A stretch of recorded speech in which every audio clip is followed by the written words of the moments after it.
La deuxième loi indique que le segment de droite qui joint la planète au Soleil balaye des aires égales en des intervalles de temps égaux. Par conséquent, lorsque la planète est le plus loin du Soleil, elle va moins vite. Et lorsqu'elle se rapproche du Soleil, elle va plus vite. Pour que l'aire balayée par le segment de droite qui la joint au Soleil, en des temps égaux, soit la même. Et la troisième loi indique comment comparer les mouvements des planètes suivant leur distance plus ou moins grande au Soleil. Cette loi est celle qui a été trouvée en dernier, elle est la plus difficile à trouver. Le carré de la période de révolution d'une planète est proportionnel au cube du demi-grand axe de son orbite. Alors, les observations de Tycho Brahe interprétées par Kepler étaient une constatation. On n'avait pas trouvé l'explication de ces lois. C'était des lois qui étaient déduites de l'expérience, mais qui n'étaient pas démontrées.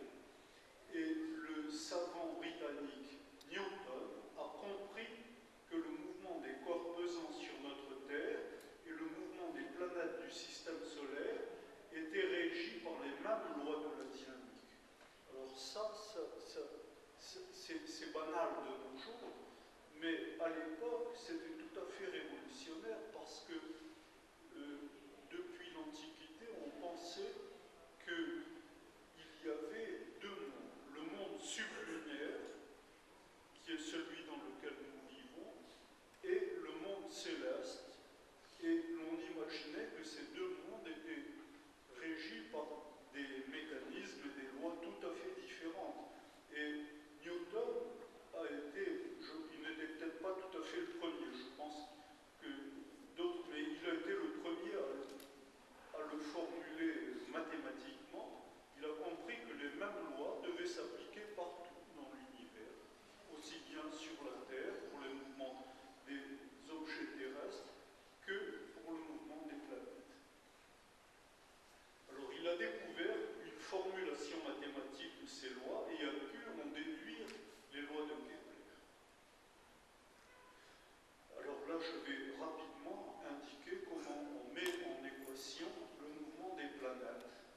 On a un point matériel qui schématise la planète, je l'appelle P. Il est soumis au champ gravitationnel créé par un centre attractif O. O représente le Soleil. Alors posons R égale le vecteur qui joint O au point P. R sans flèche dessus, c'est le module du vecteur R. Et P, c'est la dérivée de R par rapport au temps multipliée par la masse, M de la planète. Alors la force qui s'exerce sur P est F égale moins Km R sur R au cube. Ça, c'est la loi qui a été découverte par Newton. C'est la force d'attraction newtonienne. Car la constante K, c'est une constante qui caractérise le champ attractif de O.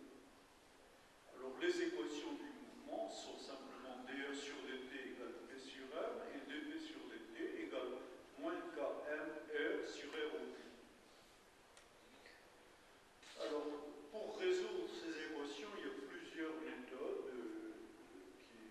Là, je vais exposer celle qui est due à Hamilton, qui est une des plus simples, bien qu'elle soit aussi assez ancienne, vous voyez. Elle a été découverte par Hamilton, donc voici le portrait. Elle consiste à faire intervenir le moment cinétique du point P par rapport au centre attractif O, qui est donné simplement par le produit vectoriel du vecteur R et du vecteur P. Alors, on vérifie aisément que la dérivée par rapport au temps du moment cinétique est nulle. Ensuite, le moment cinétique est ce que l'on appelle une intégrale première du mouvement, c'est-à-dire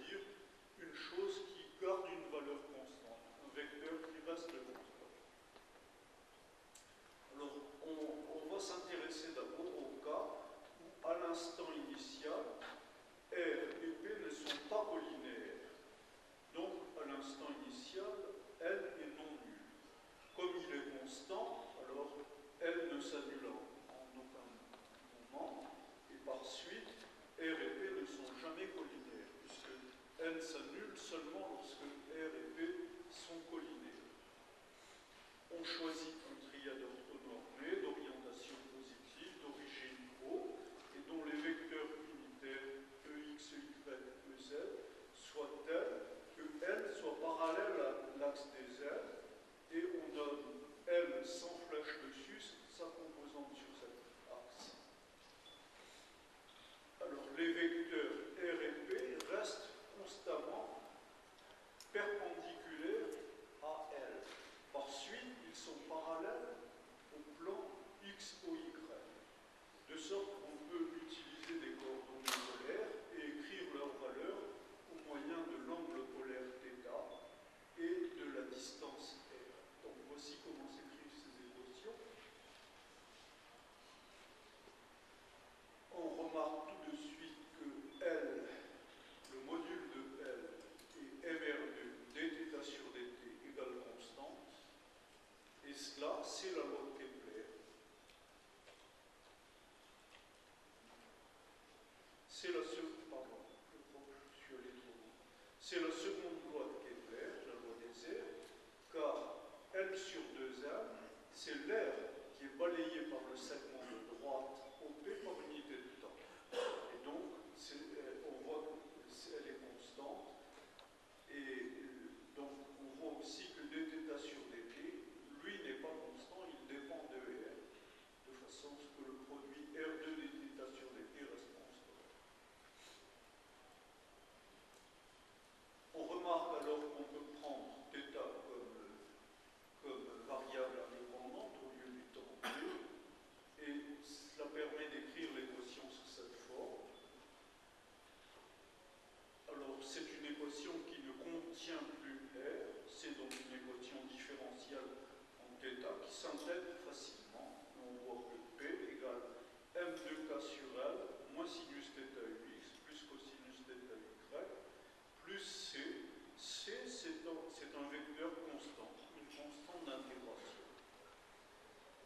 Et là, on remarque que c'est tout simplement l'équation d'un cercle. On choisit EY de manière que C, le vecteur constant, soit proportionnel à EY. Et on prend pour origine, on trace dans le plan X et Y deux vecteurs égaux respectivement à C et à P. Et on voit que l'extrémité du vecteur égal à P parcourt, lorsque θ varie, un cercle, plus précisément un arc de cercle, ayant pour centre l'extrémité du vecteur égal à C et pour rayon R égale m de k sur L. Si vous voulez, c'est une conséquence de cette équation que je désigne ici.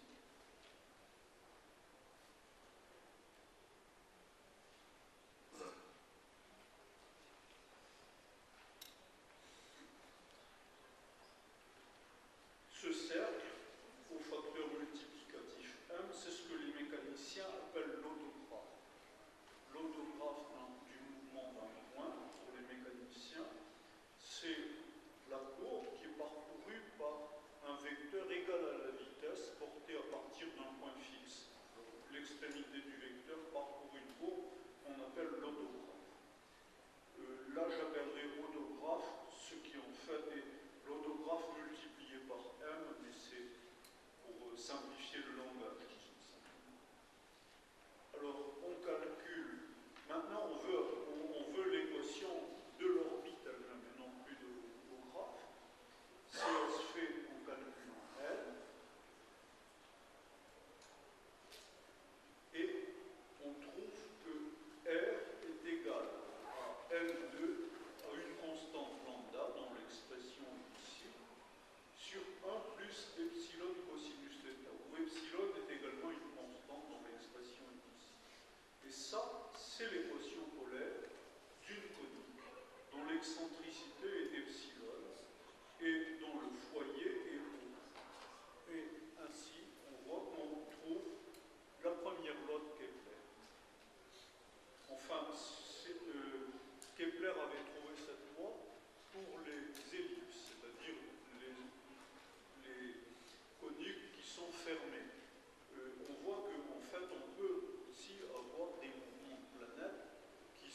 rapport à l'autographe. C'est 2 moins 0. Donc on peut dire la puissance du point O par rapport à l'autographe est égale à l'énergie multipliée par 2M. Alors je rappelle ce que c'est exactement que la puissance d'un point par rapport à un cercle. Vous voyez, ici nous avons un cercle, le centre C. Et quand on trace une droite passant par le point O et qui coupe le cercle en 2 points M1 et M2, le produit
en tenant compte de l'expression de L, on trouve que le carré de la période est proportionnel, avec un coefficient de proportionnalité qui est 4 pi 2 sur k, au cube de demi-grand axe T2 égale une constante multipliée par A au cube.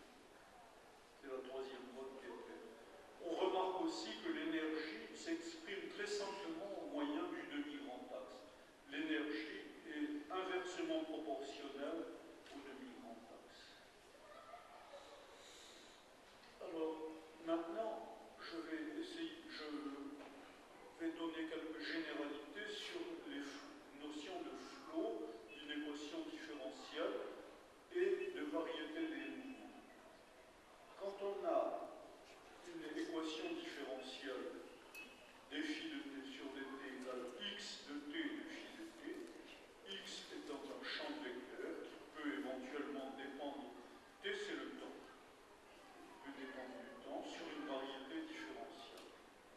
Ce que l'on appelle le flot de cette équation différentielle, c'est une application qui est définie sur un ouvert du produit R croix M à valeur d'un grand M, t0 x0 donne phi de t0 x0, qui est tel que lorsque t0 x0 sont fixés, considérés comme fonction de la seule variable t, eh bien phi de t0 x0, c'est la solution maximale de l'équation différentielle qui prend la valeur x0 pour t égale t0. On a donc cette relation-là, ça c'est écrit simplement l'équation différentielle. Ce que l'on appelle l'espace des mouvements d'une équation différentielle, c'est l'ensemble M de ces solutions maximales. Cet espace est en fait le quotient du produit R croix M par une relation d'équivalence. T2 x2 et T1 x1 sont équivalents. Si T2 et T1 x1 est élément de l'ouvert sur lequel le flot phi est défini, et x2 égale phi de T2, T1 et x1. Ça veut dire tout simplement que x1, T1, x2, T2 sont sur la même trajectoire. Lorsque le flot phi est défini sur R croix M tout entier, l'espace des mouvements M avec un chapeau est une variété différentielle qui est difféomorphe à M, mais pas de manière canonique. Le difféomorphisme dépend du choix d'une valeur particulière de T0. Dans le cas général, Souriau a montré que l'espace des mouvements admet une structure de variété différentielle qui peut ne pas être séparée, mais dont tout élément possède un voisinage ouvert séparé, difféomorphe à un ouvert de R. Le difféomorphisme local est construit de la même manière que tout à l'heure, en choisissant un élément particulier T0, un instant. Alors, quand M est une variété symplectique et X un champ de vecteur hamiltonien, Souriau toujours a montré, en fait, ce qu'il a montré, c'était déjà une chose qui était connue de Lagrange, que Lagrange avait trouvé, mais sans le dire avec le langage moderne, vers 1810.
une expulsion contraire de la planète partant du Soleil à l'instant T de collision.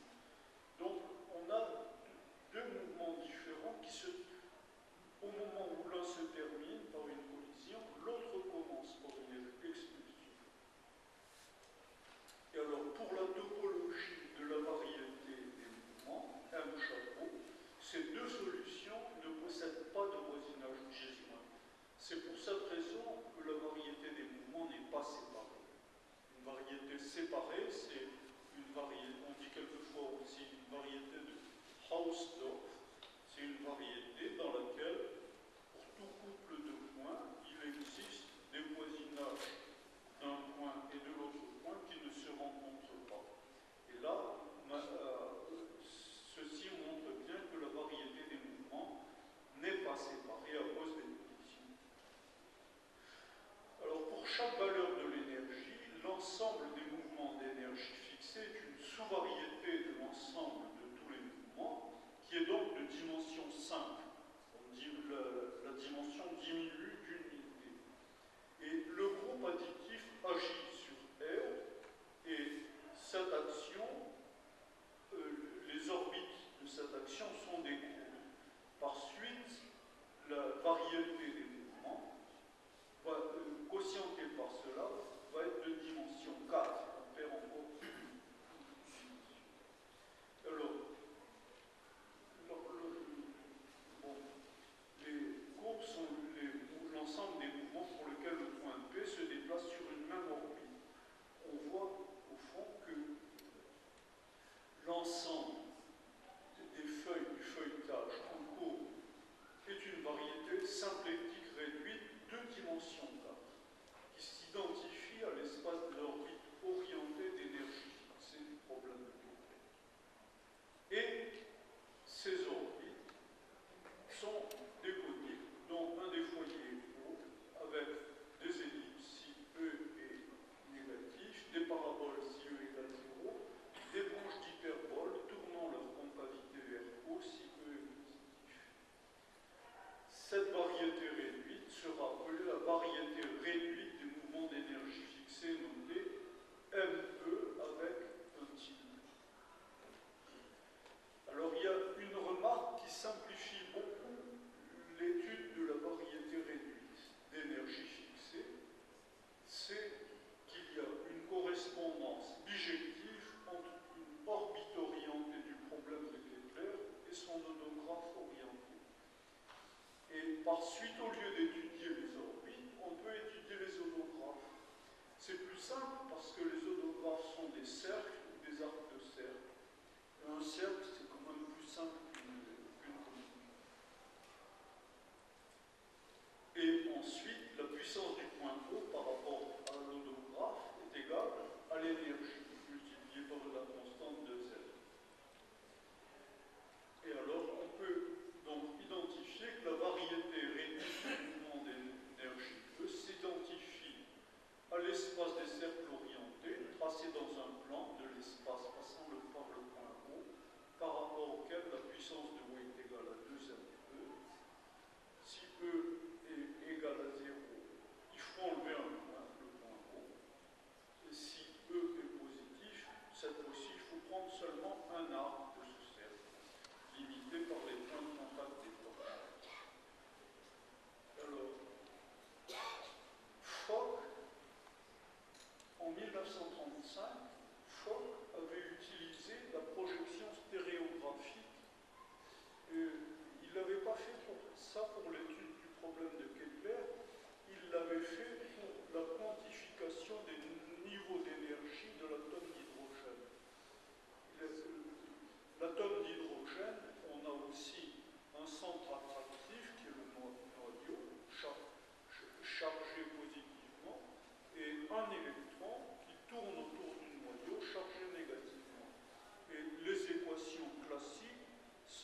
petit mu, qui est sa projection sur le plan, et la longueur mu grand R que j'ai appelée H.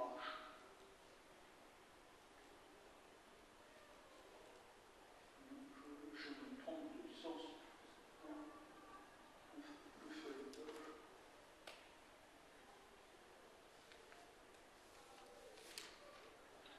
Vous voyez, alors voilà les relations entre OM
appliquant cette construction, on trouve un certain nombre de formules que je passe parce qu'elles sont toutes rébarbatives. Enfin, voici les formules qui vont donner la correspondance pour le prolongement fibré-tangent entre P et R. Et voici les formules inverses.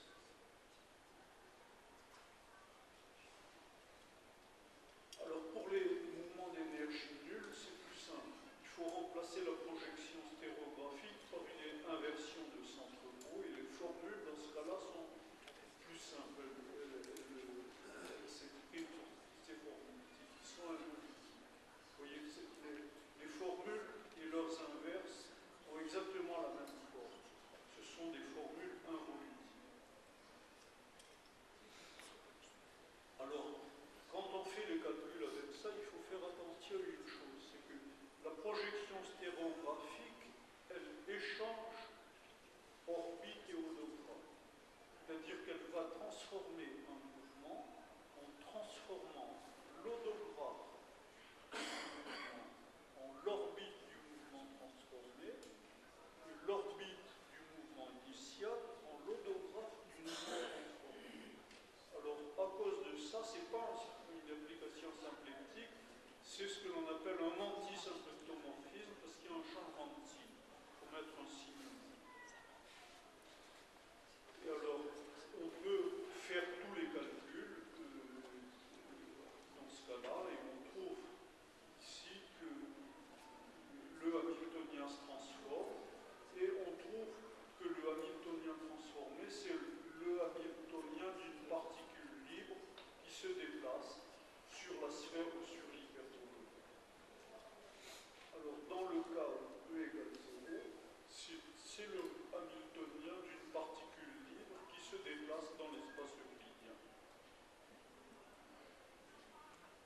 Alors, pour chaque niveau d'énergie, l'espace des phases, le problème de Kepler est transformé en l'ensemble des groupes où la norme du vecteur W est une valeur constante donnée par cette expression-là. Et sur ce niveau d'énergie, la différentielle de E composée avec la projection stéréographique inverse est proportionnelle à la différentielle du carré de W divisé par 2. La valeur du coefficient de proportionnalité dépendant du point.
description d'un mouvement comportant une collision avec le centre attractif en fonction du temps n'est plus différenciable. Et on peut récupérer la différenciabilité en utilisant le paramètre de l'émissivité. Si on utilise la correspondance entre le mouvement d'énergie fixée et géodésique, cela revient à paramétrer celle-ci par la longueur d'A. Alors, il est peut-être intéressant de savoir que lorsque les Américains ont envoyé une fusée qui s'est posée sur la Lune, eh bien, ils avaient des difficultés pour calculer l'alunissage. Et ils ont fait appel à Moser pour les aider à... Alors, Moser est un mathématicien autrichien qui avait émigré aux États-Unis et qui est revenu d'ailleurs en Autriche plus tard. Non, il était suisse. Je ne suis pas tout à fait sûr si Moser était suisse ou autrichien. Enfin, il était d'origine européenne, il avait immigré aux États-Unis, et c'est lui qui a aidé les Américains à choisir les bons paramètres pour calculer l'alunissage d'une fusée. Parce que, évidemment, l'utilisation de calculateurs donne des moyens importants que autrefois les mathématiciens comme Lagrange n'avaient pas, mais pour bien les utiliser, il faut choisir les bonnes variables. Et dans le cas où on a une collision, comme l'atterrissage d'une fusée, eh bien, c'est pas le temps qu'il faut prendre comme... c'est le paramètre de l'émissivité. Alors, je vais dire quelques mots maintenant sur les symétries du problème régularisé. Le groupe de symétrie naturelle du problème... Excusez, mais je ne vais pas dépasser mon temps. Merci. Le groupe de symétrie naturelle du problème de Kepler, c'est le groupe de rotation de l'espace euclidien de dimension 3 autour du centre attractif. Mais en permettant d'identifier les mouvements réduits ou géodésiques d'un espace à contour constant, la régularisation met en évidence des symétries supplémentaires. Le groupe de symétrie du mouvement réduit d'énergie, E, qui est de dimension 6, lorsque E est négatif, c'est le groupe SOK, des rotations de l'espace euclidien de dimension 4. Quand E est nul, c'est le groupe de déplacement de l'espace euclidien de dimension 3. Et quand E est positif, c'est le groupe de Lorentz, SE3.1, des isométries conservant l'origine et l'orientation de l'espace de Minkowski de dimension 4. Alors, dans les trois cas, c'est un groupe de dimension 6. C'est-à-dire que, alors que le problème de Kepler initial a un groupe de symétrie de dimension 3, et par conséquent, trois intégrales premières, qui sont les trois composantes du mouvement symétrique, eh bien, en régularisant, on fait apparaître trois intégrales premières de plus. On va en avoir 6 au lieu de 3. Alors, ces symétries supplémentaires donnent donc l'existence de trois intégrales premières supplémentaires, et ces intégrales premières sont connues depuis très longtemps. Elles avaient été découvertes par un mathématicien qui s'appelait Jacob Hermann, qui a vécu au XVIIIe siècle, à la fin du XVIIe, début du XVIIIe siècle. Et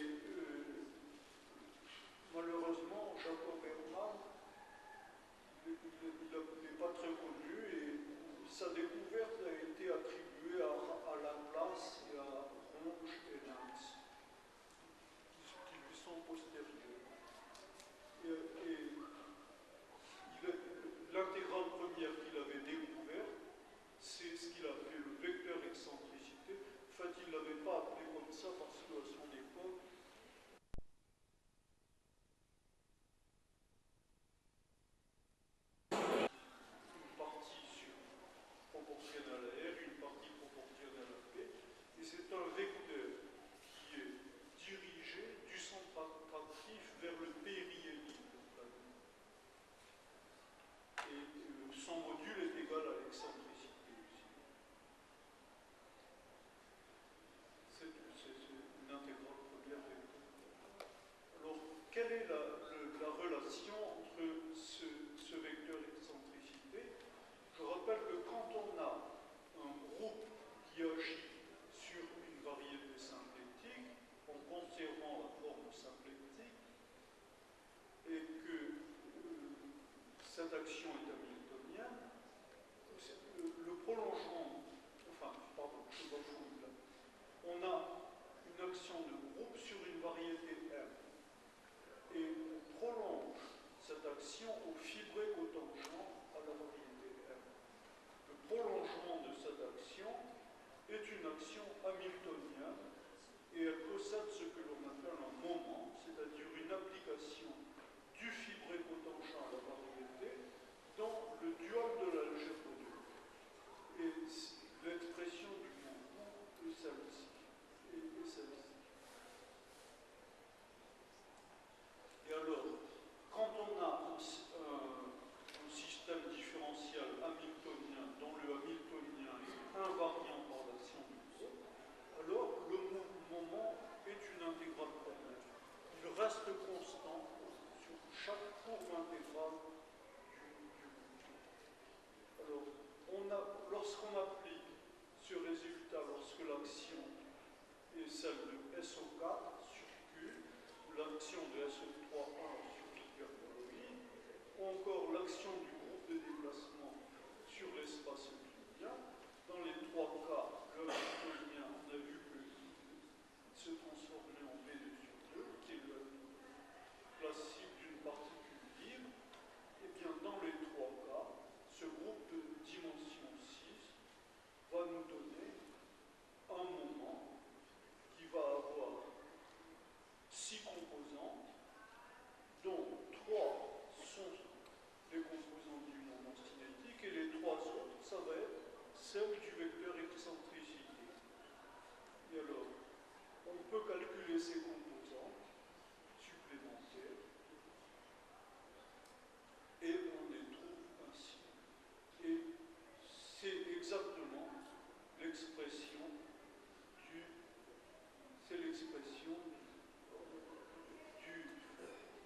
du vecteur qui avait été découvert par Jacob Hermann. Donc une dernière remarque, c'est Giorgi, qui est un Hongrois, qui a fait des travaux, c'est assez récent, ça date des années 80, je crois. Il a montré que la projection cylindrique du grand cercle ou la grande hyperbole sur l'espace E est une conique qui est de même excentricité que l'autre. Et cette conique, elle a le plan O pour centre au lieu de l'avoir pour foyer. Et les formules qu'on a trouvées permettent de retrouver ce résultat qui avait été obtenu par Giorgi. Aussi, je termine mon exposé en remerciant le Centre culturel français de Constantine, les universités de Constantine et de Selma qui m'ont invité à présenter ces exposés et m'ont donné la possibilité de revoir les lieux où j'ai passé mon enfance et mon adolescence. Je remercie l'association EGI, les prix en charge mon voyage, BDU Lisa. Monsieur Vallée m'a donné l'occasion de présenter une première version de ce travail à une réunion du CITV en août 2009. Mes collègues Alain Nichardet et Jacques Péchos m'ont fait part de leurs observations lors de rencontres à l'Observatoire de Paris du groupe de travail sur les symétries cachées. Et enfin, je remercie toutes les personnes qui m'ont fait l'honneur de venir m'écouter.